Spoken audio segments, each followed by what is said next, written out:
welcome to another episode of the Pixelated Sausage Show. Hi. How are y'all doing? I'm, of course, your host, Mark Kush Nez, and I'm here to talk about some games. Thankfully, I can more consistently and with relative confidence record in my normal position. Breathing is still a bit of an issue, and I still have a bit of a sharp pain when I move in certain ways, but it has gradually been getting better and better, my injury, to the point where I feel like I am very close to being fully recovered, being back to 100% relatively. There might be some stiffness and some clunkiness, some kinks that need to be ironed out, some stiffness. Sonny, get your head out of the gutter. But I feel like the stinging, at least, at the longest, will remain until the end of the week. I hope it doesn't take that long. One of the things that's been driving me nuts, but before I just go on and on about this, let me tell you what you can look forward to hearing a little bit later, game-wise. And I need a freaking haircut, but I keep putting it off because, I'm putting it off as of late because of the injury. But in terms of the games I will be talking about eventually on this episode, they include Volgarr the Viking II, Lullaby, the Lullaby of Life, CONSCRIPT, Roots of Pacha, Cattie, Cilla, and I Want to Go to Mars. But where was I? See, I can never remember where I was a minute ago. It's a sign of getting old, I guess, but also a sign of the way my brain works. Yeah, my brain works the way most people's brain works. But the thing that's been driving me the most nuts, the most crazy during this whole injury thing, because this is probably the worst injury I've ever had. And it's taken a mental toll on me simply because anyone who knows me will not be surprised by this, but I entirely blame myself for it. Even if I'm not directly to blame, I clearly did this wrong or that wrong that led me to that path. That's how I feel. So I feel embarrassed and shameful and everything in between about this whole thing. There, I got a breath in and didn't have to get into a weird old position. So we're getting better. We are getting better.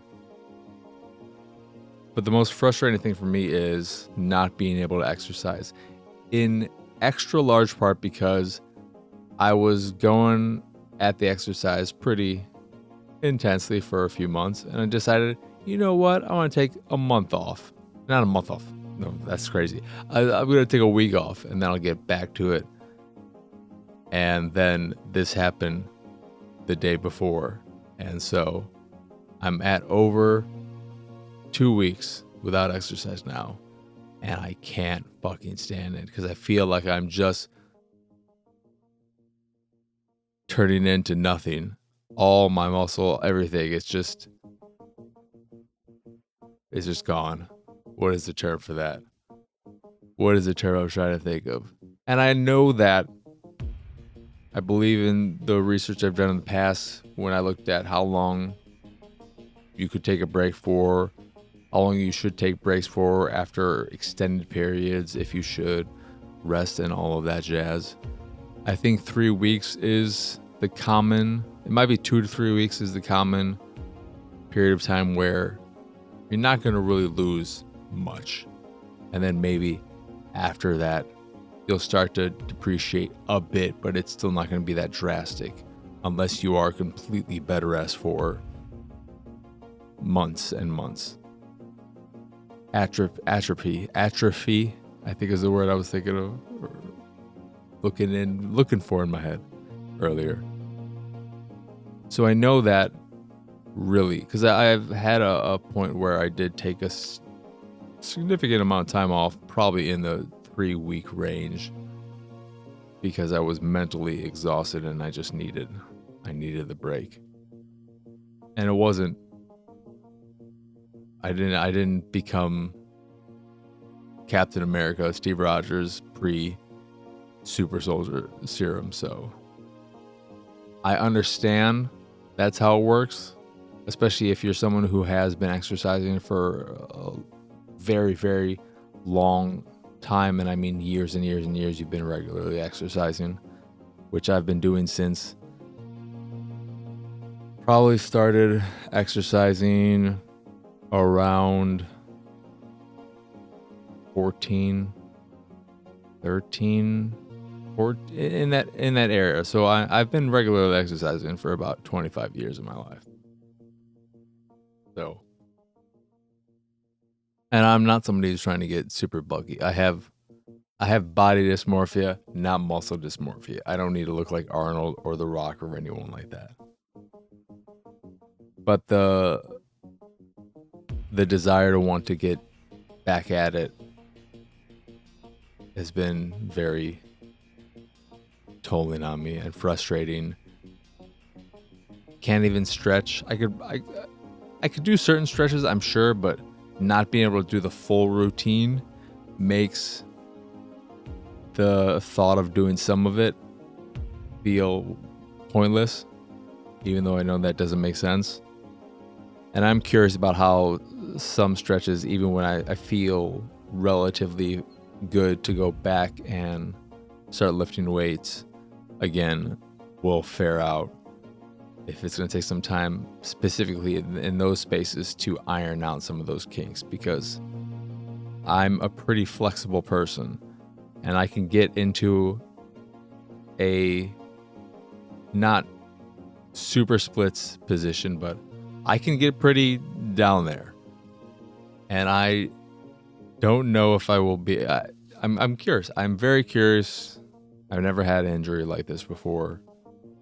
I've never had many physical injuries outside of stitches here and there, because I was a stupid kid that did stupid things. And here we are. Never broken a bone. Still haven't. I wonder if the fact that I didn't I don't think I fractured or broke anything, because I assume I would feel that if that happened. And I never felt any kind of constant pain or pain via pressure. It's just a stinging depending on movement. I'm assuming that's some kind of nerve damage, as I said last week. I wonder if it's because I'm pretty good at keeping up on my calcium intake. Probably not, but I would like to think so. So all the things are true. But yeah, that's all of that. Movie, TV wise, I don't really even know what I watched that's of note, that's worth anything. It's all a blur. This past week has been a bit of a giant blur. One of the things that I've been thinking about a lot is how I really do genuinely miss streaming, and I want to get back to it. How do I get back to it? Do I just play the backlog games? That makes the most sense, because I don't have the time to balance stream games, backlog games, games for this show. It's a lot. I could probably manage it, but I don't want to right now. I feel like I shouldn't put too much on my plate. I should ease into whatever I want to do, this way or that way. But I really want to return to streaming, and I'm gonna figure that out.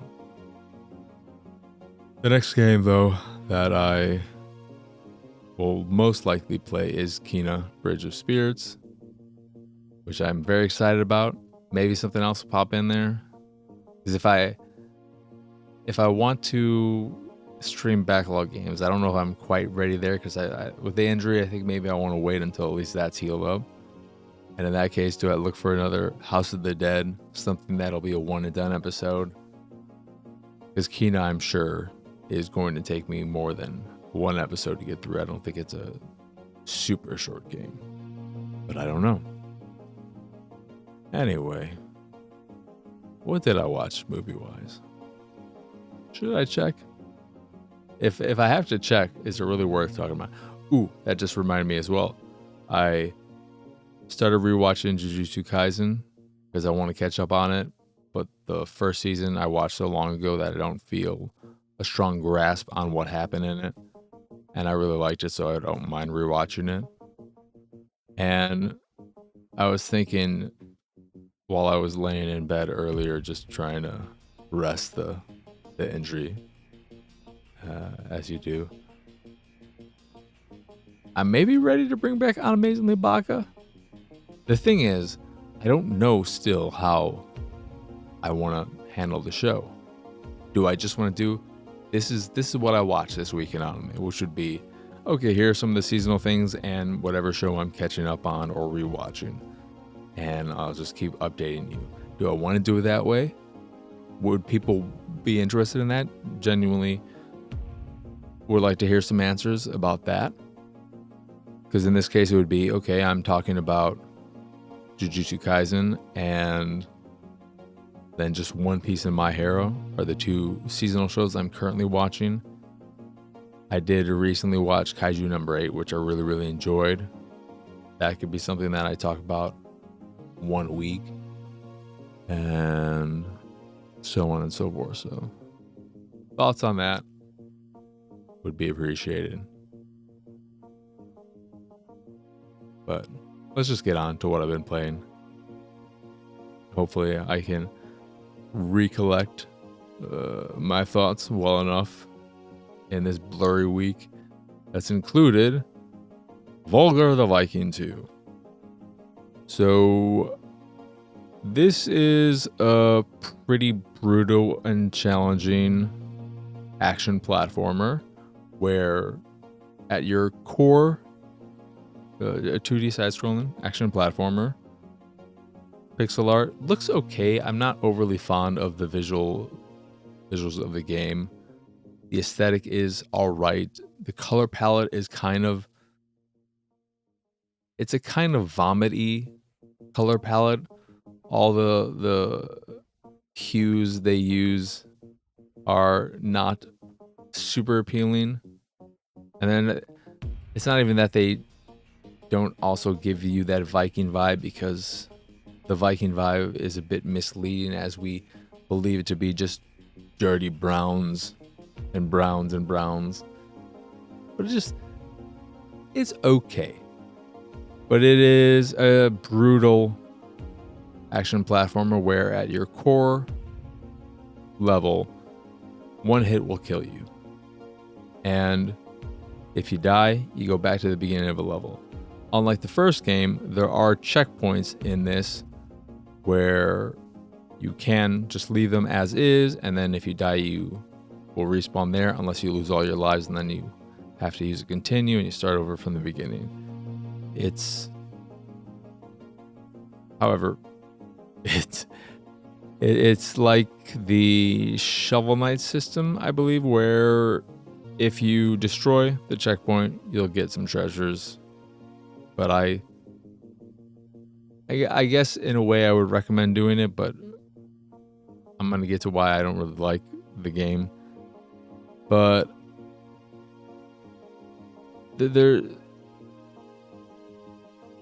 I'm not jiving with it for multiple reasons. I remember playing the first game and enjoying it, and I went back and played a little bit of it. Volgarr the Viking II feels a little bit slower. Not terrible, but a little bit slower. And then this may have been the way the first game worked. I didn't play that much of it. I just wanted to see. I wanted to check the speed. One of the things I don't like is that when you are on a high level, a ledge or something along those lines, and you want to drop down below, holding down and the jump button does not drop you down a level. It will roll you forward, and that led me to one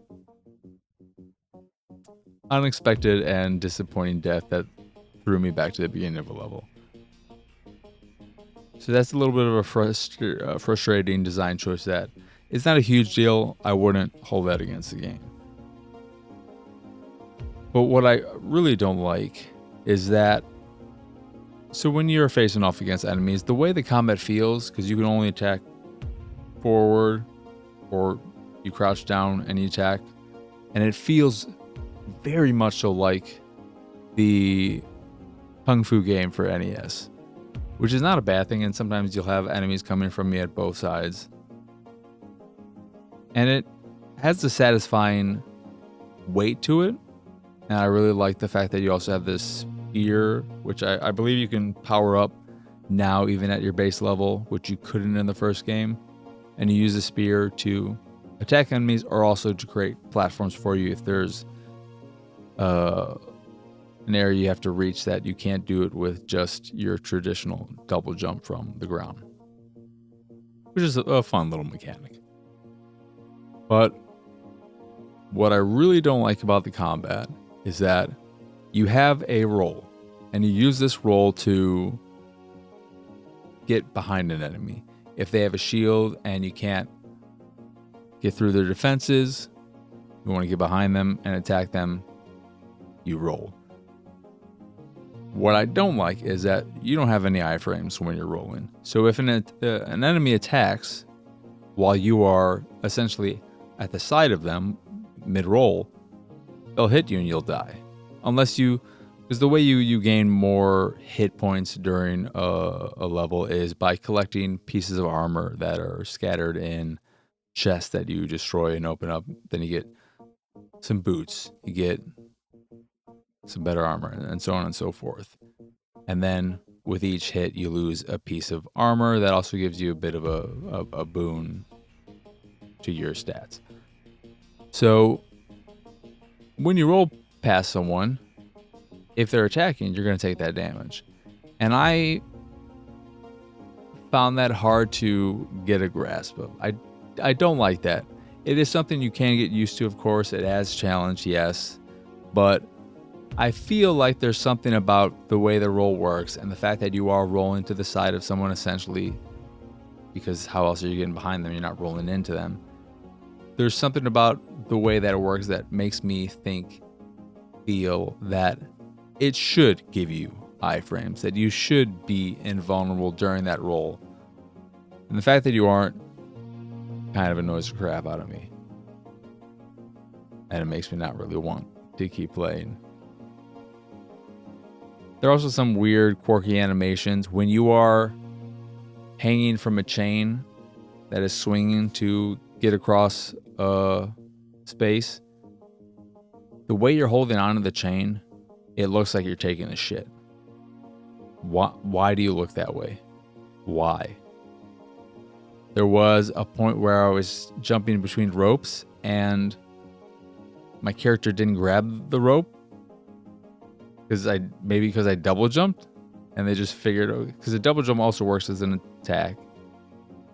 And when I did that, he didn't grab on the rope, and he just fell and he died. And I was like, all right, great. And then, because I noticed as I died and was using up continues, my skin was getting greener and greener. And so when I was kind of done with the game and I didn't feel like it at that point, maybe I'll come back to it, but I might go back to the first game first.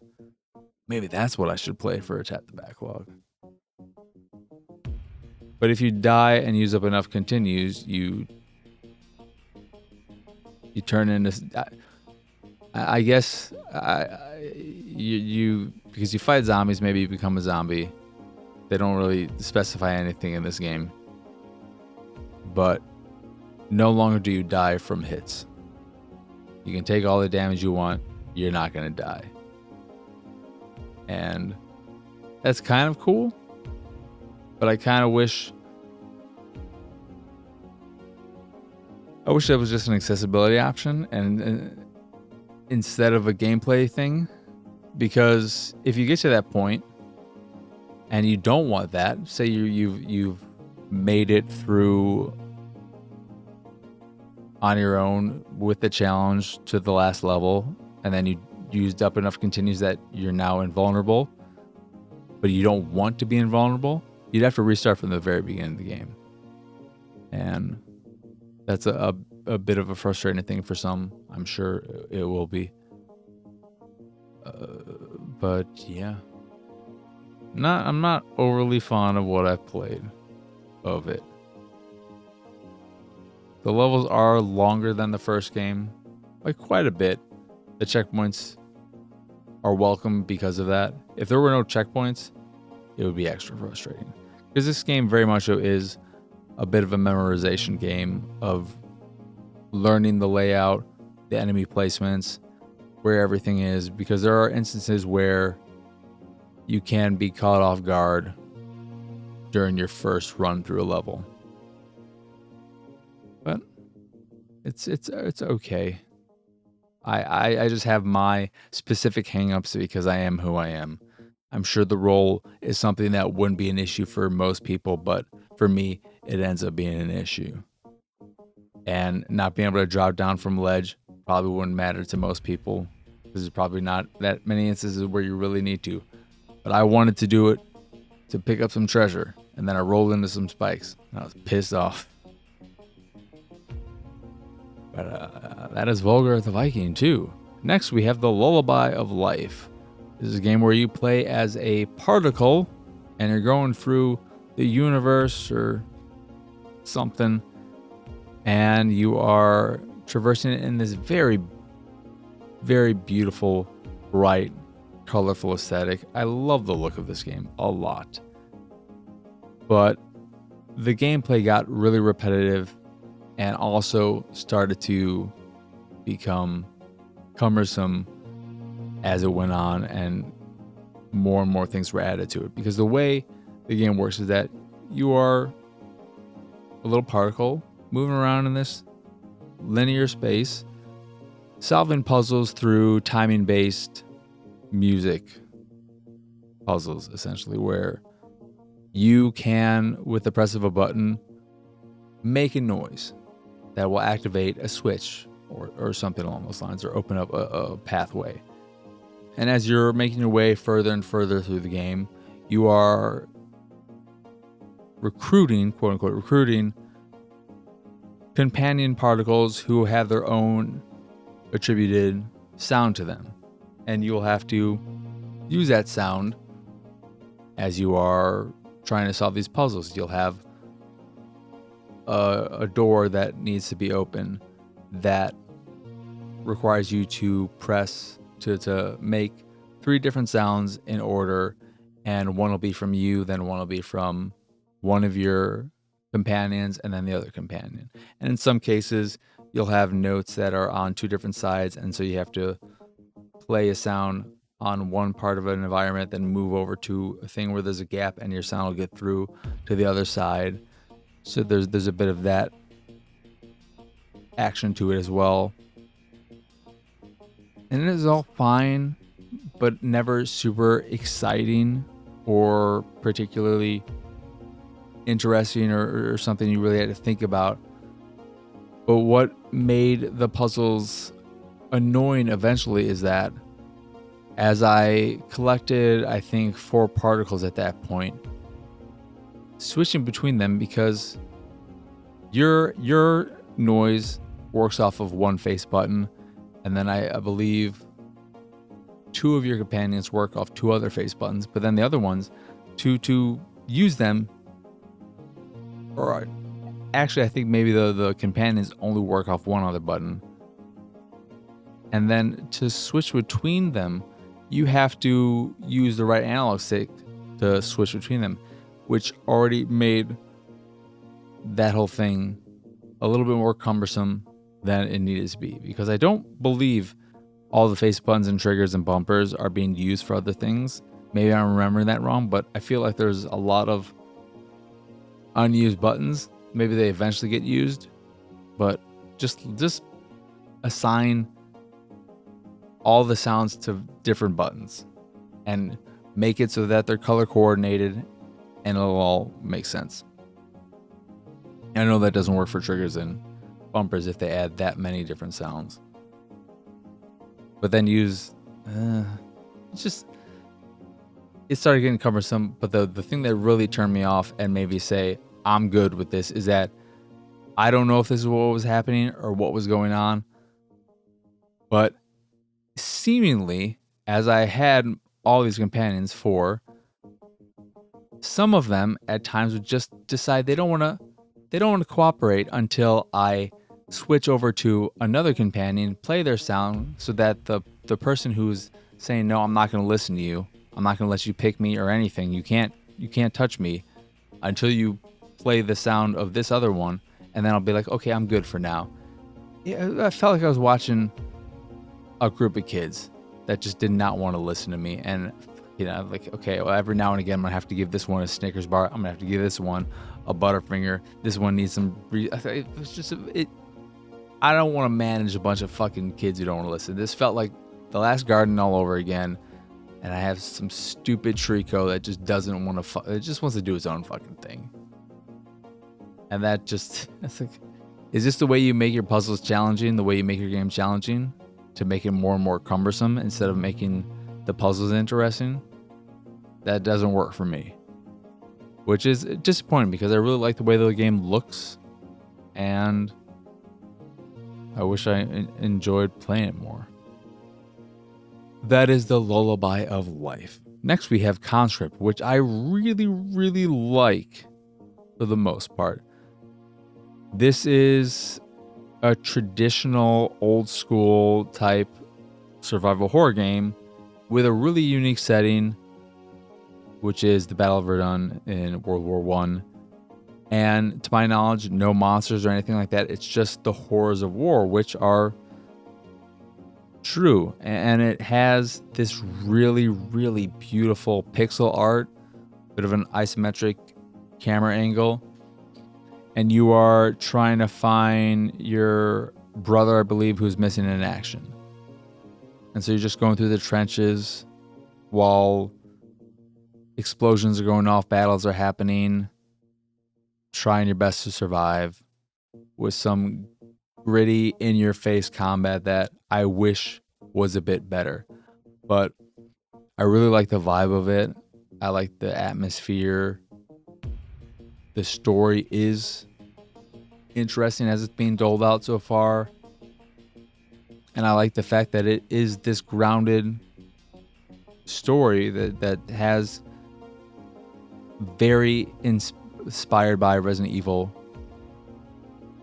structure to it. Classic Resident Evil. You have your save rooms. You have the chest to store your items. Limited inventory space.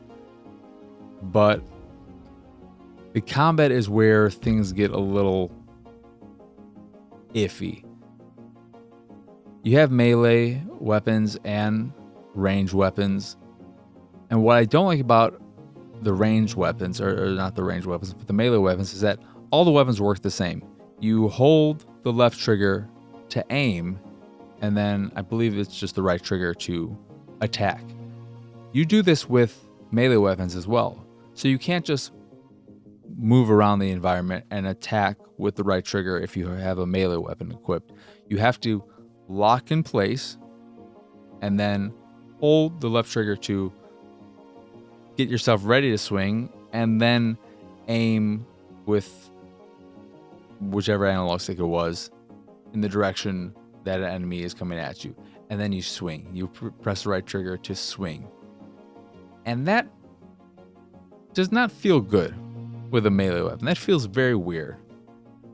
The benefits of a melee weapon are that I shouldn't have to do any of that. I understand with a ranged weapon, okay, I'm going to lock in place, aim, want to be accurate, makes sense. But with a melee weapon, it feels really weird. It's not a deal breaker by any means, but it doesn't feel that great. Another thing I don't particularly like about the combat is the way it ends up playing out, where it seems like if you, or whenever you hit a certain point, you activate the enemies to come and attack you, and then a certain number of enemies will come and then they'll stop. So you'll have an enemy show up, you'll kill them, then another one. You just wait until they stop. You wait until they stop coming. All right, Sonny. And that doesn't lead to the most interesting combat scenarios. It might eventually change because I'm pretty early on. This is a game that I don't know how long it is, and I've only played a bit of it, but I've really enjoyed what I've played. This is definitely a game that I will eventually play all of because I really do like what I've played so far overall. Like I said, the atmosphere and all that is really great. You have instances where you will come across a fellow soldier who has had his legs blown off and he's crawling around.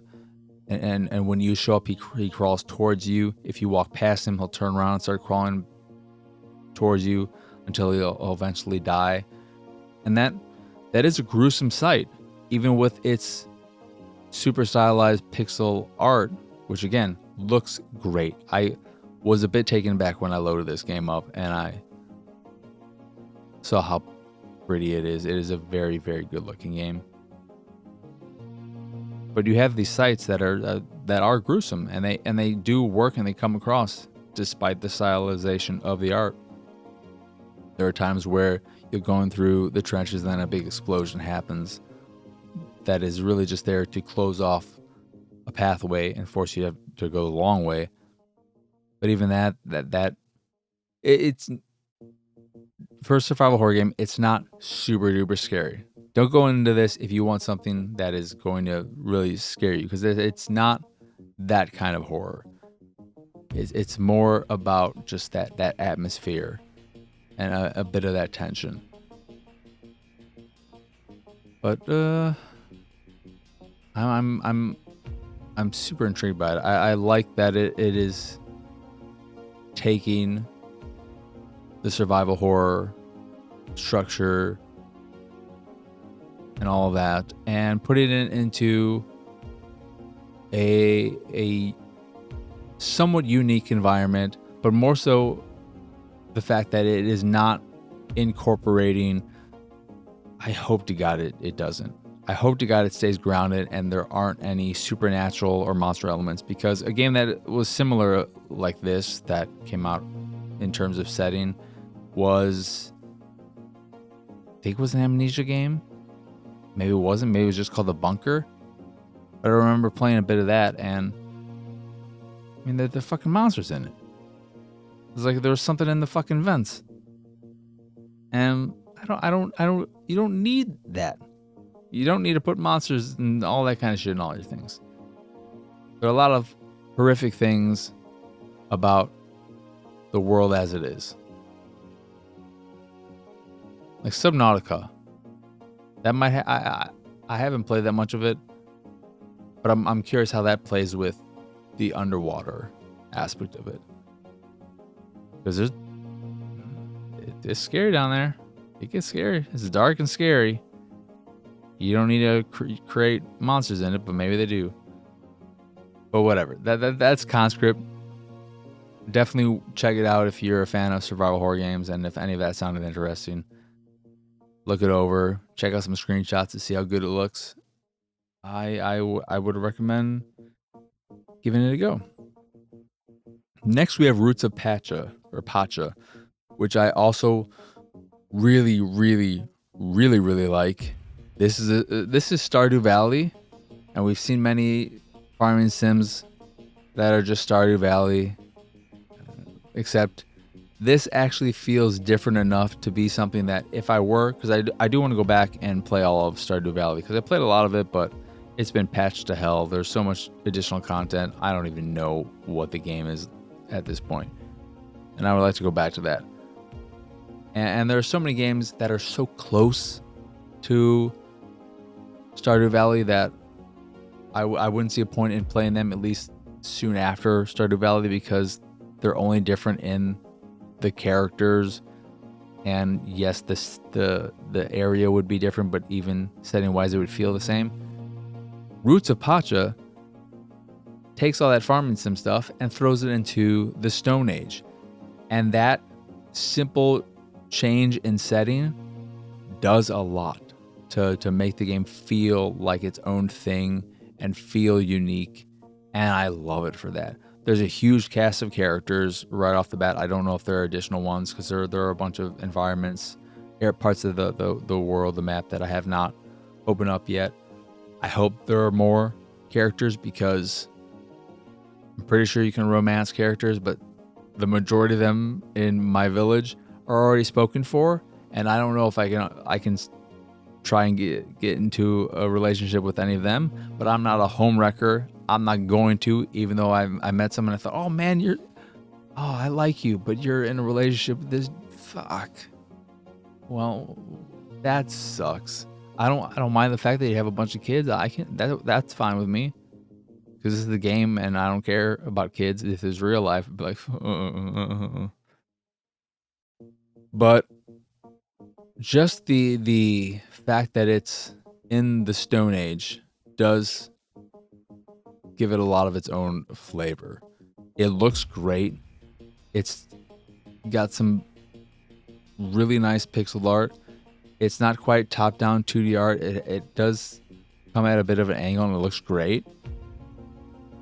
And it just feels good. The controls, the UI, all pretty intuitive. The one thing that was a bit tricky for me to realize first was that you wake up at, I think, 6 a.m. every day, and then nighttime, you have to get back to bed by 2 a.m. or when you pass out, you'll wake up with, I'm not sure if it's a permanent reduction of your stamina or permanent for a time until you refill it. But the way you track time, there is no actual time there because it's a Stone Age. You are tracking the position of the sun, and I didn't realize that's what was in there at first. And I was like, how do I track the time? They tell me this time to this time. They should have just said in the tutorial bit when they were telling me about how time works. By nighttime, you have to get back in bed before night is fully encapsulated, however they wanted to word it, and you track this via this sun thing in the UI. They should have just said that.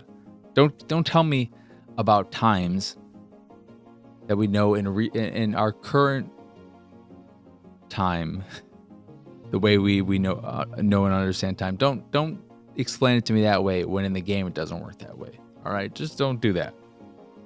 But it really utilizes the flavor of the whole Stone Age thing, in that the way you are advancing technology and gaining stuff like a well or new tools is through coming up with ideas. Oh, we need this.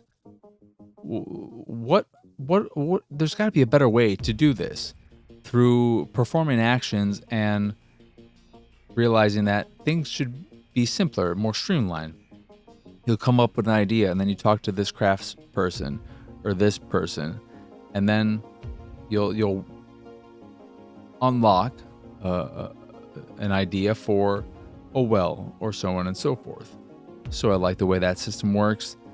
The way you purchase items through different characters is through your contribution points, because instead of selling items you have at a store, because this is the Stone Age, the way you gain quote-unquote currency in the form of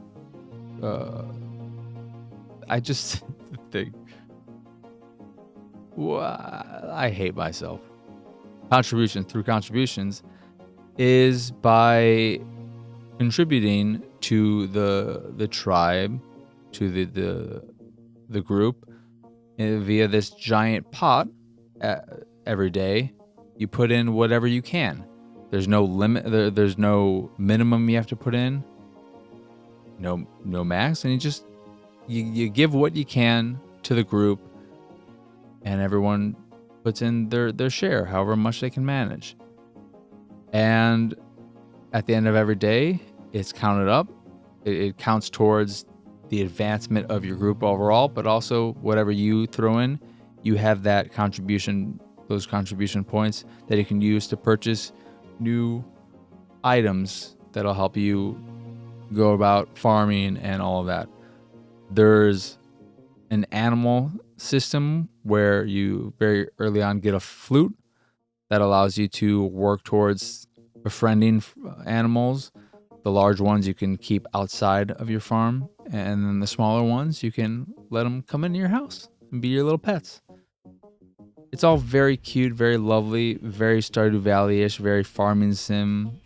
If you've played any game like that, it follows a lot of that. The way the fishing works is not difficult, but it does at least make itself a little bit unique because the way it works, given that it's a Stone Age, and maybe eventually you'll get fishing rods, but you are just walking into the water, and then when you activate the fishing minigame, you're essentially moving a cursor around, following a fish until you followed it long enough, and it'll just literally tell you, okay, you can catch it now. And you're catching it with your hands. It's essentially what you're doing. And that is at least different from every other game like this that just works the same way ever since Animal Crossing, where it's you throw your fishing rod and then the lure, and then you just wait until the lure goes underwater, and then you activate the reel-in mini. It's nice to see slightly different takes on things we've done a million times before in similar games. So I really, really like this game. There's so much more I haven't even experienced. But what I played is already enough for me, because I don't think it's too overwhelming. I remember one of those games I played recently, which I did enjoy, was very overwhelming with how much there was and how little they told you, but it was kind of nice in that way, but also just there's a lot. And this one I think is going to be pacing itself a bit better at doling out new areas and new things to do. I just got into this cave that has a bit of a puzzle system, and now I have to bring it some offerings to unlock it further, but I dig it. I dig it quite a bit. It's a good game. Then we have Cattie, which is a very simple monochromatic 2D side-scrolling platformer where you're going through these very short levels, getting to the door, avoiding obstacles and hazards like spikes and various types of enemies. Super simple, easy to get through. Get through 50 levels in probably a half hour. Get yourself all the achievements. One of those types of games. Feels fine. I think you're a little bit sticky, a little bit too sticky to walls if you're close enough. I wish you weren't.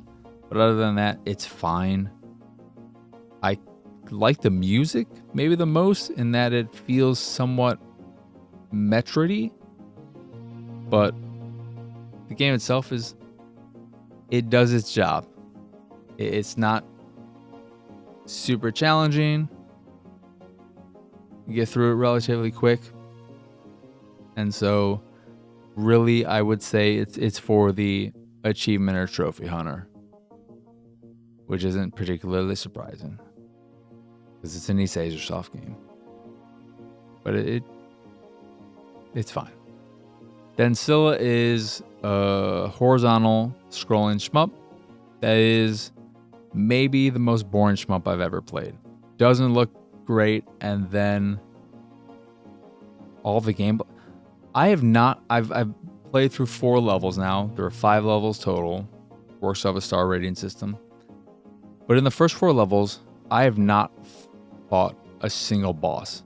I'm assuming there's got to be one, or hopefully more than one in here at some point, but I've already played 4 of the levels. There are only 6 left. Not a single boss. I don't know what that is about. The enemies are all boring. The combat, the shooting, it's just so boring. And what really hurts it more than anything is that it has way too much story. I talked about this last week, I think, with, I don't remember, but a shmup doesn't need a story. It doesn't. And if you want to put some light flavor in there, you can, but this game goes on and on and on, way more than I ever would have expected. And it's not interesting, and you can skip it, yes, but at the same time, I wish they took time away from that to make the actual game better, because it's not fun at all. I could have played through the rest of it, and I'm sure I would have had no trouble, but I just did not want to. It was so boring. And some of these levels just go on, and they feel like they're leading to nothing, because there's no boss. It's just rinse and repeat. Okay, can we just move on to the next level already? So that's a bit of a shame. And then I Want to Go to Mars is a very cute, kid-friendly adventure game that I don't think any adult would get much of anything out of if they played it by themselves. But if you have kids, young kids, and you want to play something with them, it's very, very cute and colorful. It has some really, really solid narration with decent kid book type writing with rhymes and all that. And the gameplay is very simple. You're just going around doing some kind of point and click adventure stuff, collecting objects for this or that, or moving around trying to figure some stuff out, figuring out some riddles that aren't really that challenging or thought-provoking at times, because this is more geared towards kids. I don't think kids would have fun playing it, but a young kid would have fun listening to the narration. It's lively, good narration, and then when characters are speaking, it's just text, and then you, as the parent playing with your kid, could do different voices for different characters, which I think could be fun. I think this, again, would make for an enjoyable, short little experience for a parent and their kid to play together. It has a bit of that Calvin and Hobbes vibe without any of the bite to Calvin and Hobbes. It's much more just super sweet. There's no kind of undertones of anything, because it's about this boy and his teddy and their little sand fort thing that they built was destroyed, and now they want to take an adventure to Mars. And you start off by creating a spaceship from various objects around your backyard, and then you start making your way to Mars, and then you have little obstacles along the way. Nothing too fancy, nothing too crazy, but cute, and for the right folk, I think it'll be a nice little time. But definitely not. It's not something I would just play for myself and have any kind of enjoyment from. This is not something I would get much out of myself, and I don't think people like me, adults or teenagers, or even third graders, would really. I think it's something you play with your young kids. But that is it. That is, again, though I Want to Go to Mars. But that is it. That is all. As always, not as always, once again, I am Marcus Nez. Y'all can find me pretty much everywhere at PX Sausage. If you enjoy this here show or any of the stuff I do and what have you, you can support me and my nonsense over at patreon.com/PXS. That is where you can get access to a monthly Q&A, some exclusive Discord roles, and a Discord channel, as well as random drops here and there, and more depending on your tier. Or you can just support me if that is your fancy. But that is again patreon.com/PXS. In addition to the Patreon, you can find links to the site, the YouTube, the Discord, and so much more over at pxsausage.com. But that is it. That is all. As always, thank you for watching or listening. I hope you enjoyed this here episode, and I hope you have both a wonderful rest of your day, a lovely rest of your week, and a wonderful weekend. But for now, adios, arrivederci.